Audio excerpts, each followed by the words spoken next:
The thing that terrifies me the most about finance TikTok or finance YouTube or finance Instagram or just finance on social media in general is that inexperienced investors trust who they think are experienced investors because they make videos about the market. And look, there's a lot of great, very smart people out here, but there are a lot of young people who are making videos about their passion, the stock market investing, and other inexperienced investors are following them thinking, oh, this guy knows more about something than I do, or this person has 70,000, 100,000, 200,000 followers.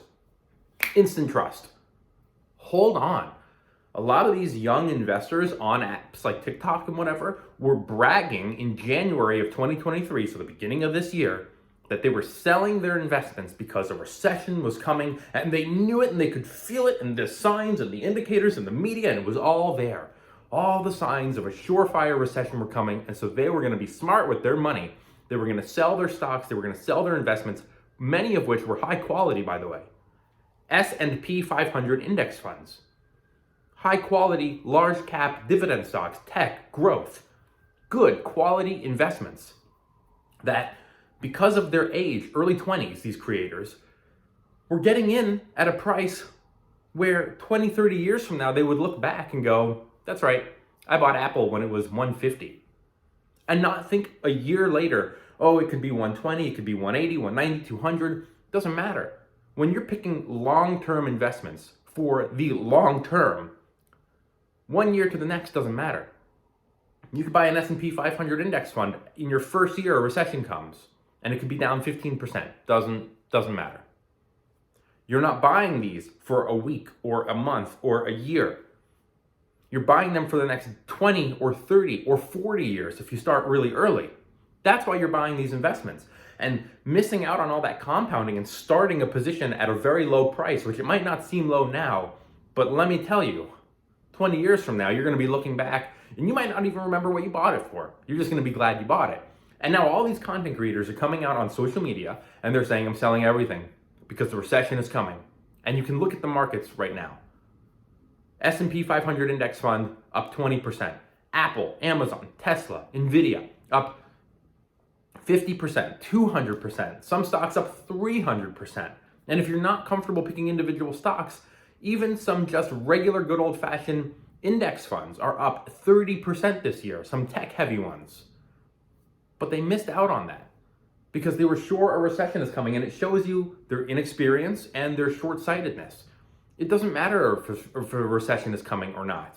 You're investing for the long term, for retirement. So I urge you, if you are on social media and you're not sure who to trust, as Stone Cold Steve Austin used to say, don't trust anybody, DTA.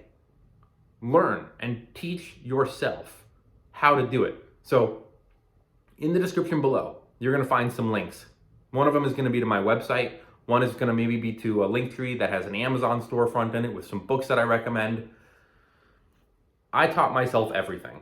And I know, depending on who you talk to, it's either a flex or it's not a flex. You know, you say, oh, I'm fully self-taught. And they go, ugh, why would I trust you? You're fully self-taught. You don't know as much as the professionals. I can tell you story after story of people who went to the professionals and got screwed. I can tell you story after story of retired people who I meet at my gym or around town or through friends and family who tell me, our broker, we hired him because he said he could outperform the markets. You know, markets do on average 7 to 9% per year. S&P 500, those are their returns historically. Well, our guy said he could beat it. So we hired him, we paid him a fortune. And overall, looking back, didn't beat it, didn't even come close. Some years he was in great stocks, other years he was in investments that would go up 2% while the overall markets went up 5 or 6 or 8.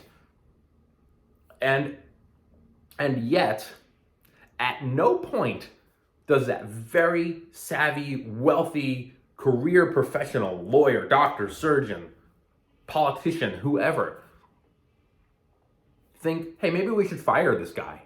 They just keep putting more money into these people. And honestly, just picking a fund is the easiest way to go. Just pick an S&P 500. Maybe I'll put a screenshot here of my, I always say it's my like patented secret formula, but it's not such a secret. It's very, very simple. The foundation of investing. Index funds, heaviest, largest, the foundation. On top of that, other kinds of ETFs, whether it be tech, dividend, or real estate investment trusts, which aren't ETFs, but in the same vein. Third level of the foundation, individual stocks. These are individual stocks that are high quality, that have a proven track record of paying dividends over many, many years, or are very large cap tech, not speculative, not high risk. Apples, Microsofts, Amazons, big companies, companies that you know, use, and love. And that's funny because I was live yesterday on TikTok and I started talking about this and people were like, well, why did you buy this company? Why did you buy that company? And going back I've been investing for 20 years. I've really been investing since I was a little kid because my mom was an investor, but not heavily, you know. And what I was saying in my video was one of the first companies that I ever really wanted was McDonald's. I've told this story before, but after school, my mom took me to McDonald's. I'm eating my Big Mac or whatever. And my mom goes, you know, if you love McDonald's so much, you should own it. And I was like, I can own McDonald's? And she was like, yeah, you become a shareholder, you get shares, you own a stake in the company. And I was like, oh. Every company that I bought, up until I started really researching and learning about markets, every company I invested in was because I knew, used, and or loved and trusted, liked the company, whatever. First one, McDonald's. I loved it, I bought it. Second one, in 1999, WWE, lifelong pro wrestling fan. I love it, I bought it. In 2003, I graduated high school. I got an Apple computer. Other friends were getting computers. People were getting iTunes, gift cards, iPods. Apple, I looked at it, I loved it, I bought it. That's been my method. I love it, I buy it. I love it, I buy it. I love it, I buy it.